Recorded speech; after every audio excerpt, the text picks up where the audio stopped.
How's it going, guys? TJ here. So, in this video, I won't be focusing on technology, but rather politics. So, if you don't like politics, go ahead and click out of this video now.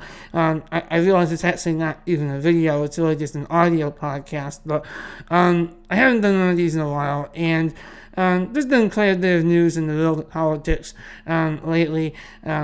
I'll start with last Tuesday and before I get to yesterday. So last Tuesday was the New York primaries, and of course Donald Trump and Hillary Clinton were the victors in that primary, and of course that is my home state. This is New Yorkers on fun, and so that really it was unique because this is the first time that New York was actually kind of crucial to the presidential primaries. So it was kind of cool. And we kind of already knew that Trump and Clinton were the going to be the winners of that primary. And now, of course, this week, the big news is that Ted Cruz, unbelievably, has chosen Carly Fiorina before he's even been nominated for the GOP, and he's not even going to be nominated because there's just no mathematical way, but yet he has taken the liberty of selecting Carly Fiorina. So, as I like to call him, Lion Ted is essentially using Carly as a tool to kind of boost his likability among women by starting this kind of last ditch effort to get popular enough, maybe, to somehow survive the convention. But as we all know, that's most likely not going to happen unless the GOP establishment has some kind of secret deal in the works to somehow deny Trump the nomination and give it to Ted Cruz, which is entirely possible.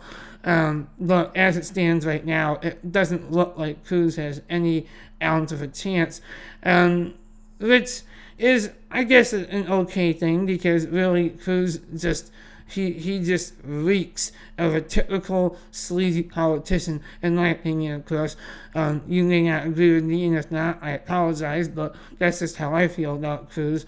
And I just can't see him in some of his, crazy, and I tend to lean, I tend to lean more conservative in my views, although I don't really classify myself as a Republican, but, I do tend to lean more conservative, but even I see some of Ted Cruz's views are just absolutely, bat crap crazy, if you will.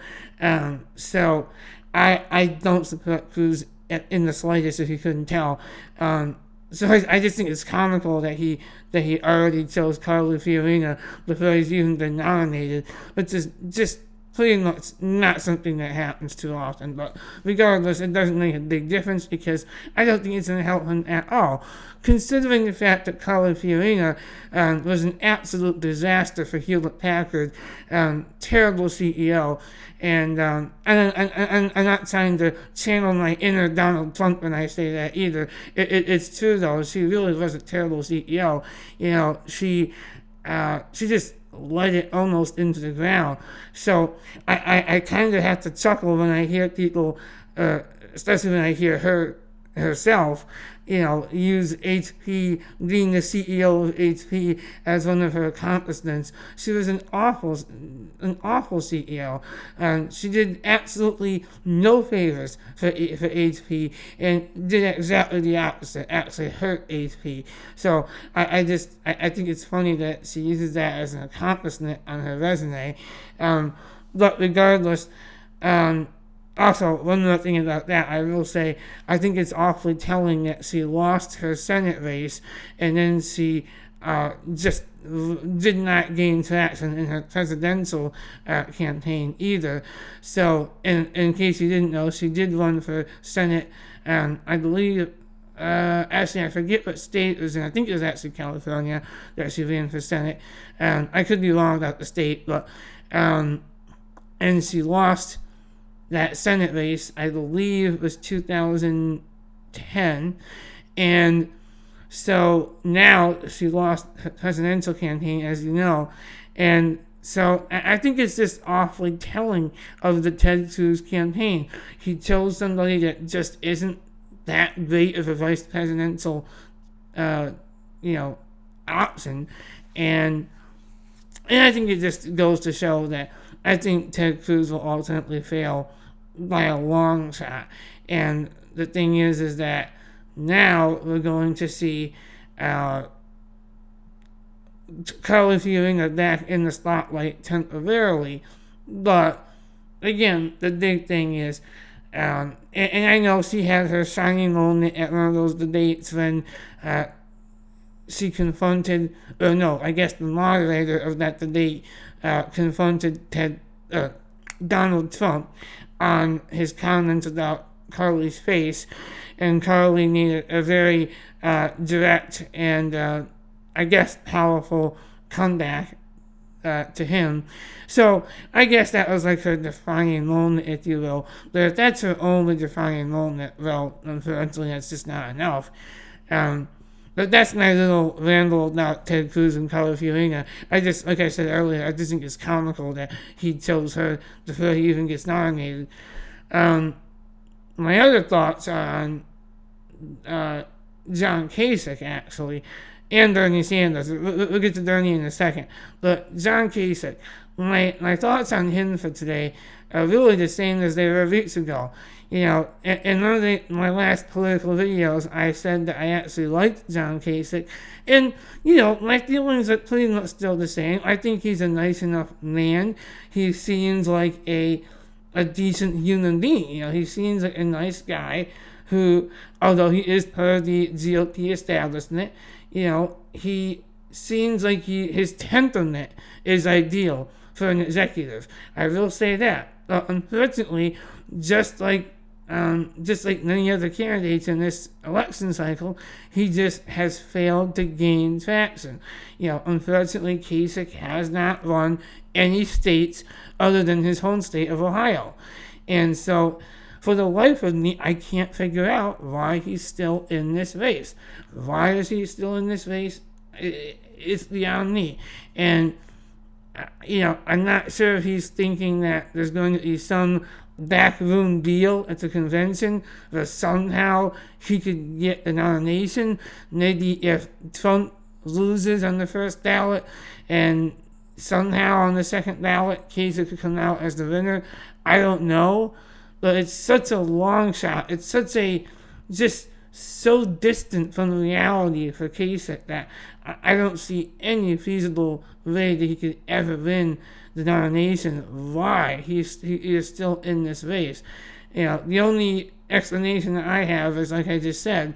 But other than that, it's almost an embarrassment. I feel bad for John Kasich and his family. I feel that even though he's the one that's staying in, it's an embarrassment on himself to still be in this race, but I guess he just simply doesn't care.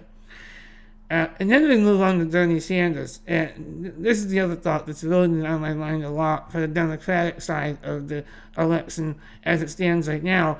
And that is Bernie Sanders. He has such a huge backing, such a big, such a loyal fan base, if you will. But yet, he's not going to win. I strongly believe that. And sure, that's just my opinion, so maybe I shouldn't say it so conclusively. But I think internally, I think everyone knows, even his supporters, I think are starting to get the hint that he's not going to make it, unfortunately. Hillary Clinton is just part of the establishment so strongly, so deeply embedded into the American system of politics that she's just not able to be defeated. And that's unfortunate because I think that Sanders at one point had a great chance. But, and this is just my opinion, everything I say is just my opinion, obviously, and I think you guys know that if you're listening, you obviously know that it's all only opinion, but I say that because I don't want to anger anybody that might be Bernie Sanders supporters, but in my view, I think Sanders actually lost his chance by being too civil, by being too nicey with Hillary Clinton. I think there's a fine line between being civil and being professional and calling a spade. And that's what he didn't do, and I think he needed to. Even his own supporters, I've seen so many people say, I wish that he would call Hillary Clinton out for what she is. And he begins to, in his speeches, he has begun to be a little bit more directly harsh towards Clinton, but still not as harsh as he should be. And I think that's a real shame because, in my eyes, and I think in the eyes of a lot of people in this country, Hillary Clinton is, quite frankly, the embodiment of everything that is wrong with American politics. It's corruption after scandal after scandal, and just a blatant lack of honesty that is apparent when you see her behavior, the way she speaks. She just has that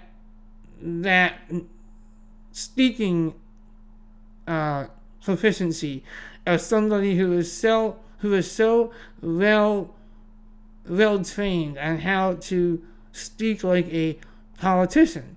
And I couldn't ever bring myself to trust anything that Clinton says. And I firmly believe that if Clinton is the winner of the general election this fall, which I unfortunately have to be realistic and say that I think there's a good chance she will win the entire election this fall.